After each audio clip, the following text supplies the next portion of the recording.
Tu vois, là, toute la soirée, il faut que je me répète Valérie, Clara et Mathilde. Comme tous les vendredis, Jean-Pierre Denis commence son service à 17 heures. Pour ce restaurateur de profession, l'aventure au Robin des Bois a commencé il y a maintenant 10 ans. S'il est resté depuis, c'est pour son amour du métier, mais surtout pour l'esprit familial et accueillant du restaurant.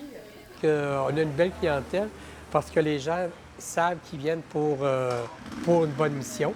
Ils connaissent la mission du restaurant maintenant après 10 ans. Et puis, ils savent que ce n'est pas nécessairement des professionnels qui travaillent sur le plancher, ce qui fait que les gens sont conciliants. Ce concept-là, c'est Judy Servet qui l'a imaginé. Désireuse de faire découvrir le bénévolat en dehors des milieux difficiles, elle a créé le Robin des Bois où employés et bénévoles se soutiennent. Une recette efficace qui apporte une grande dynamique au sein du restaurant, selon la gérante.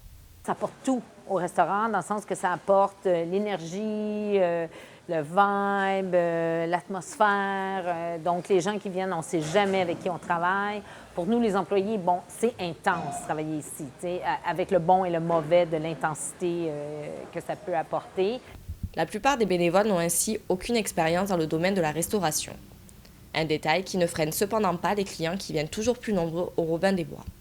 L'une des principales raisons est bien sûr la qualité des plats, mais la mission sociale favorise également leur choix. C'est un but lucratif, c'est plus intéressant d'encourager un restaurant comme ça qu'un autre restaurant d'un restaurateur qui a déjà plein d'établissements, par exemple.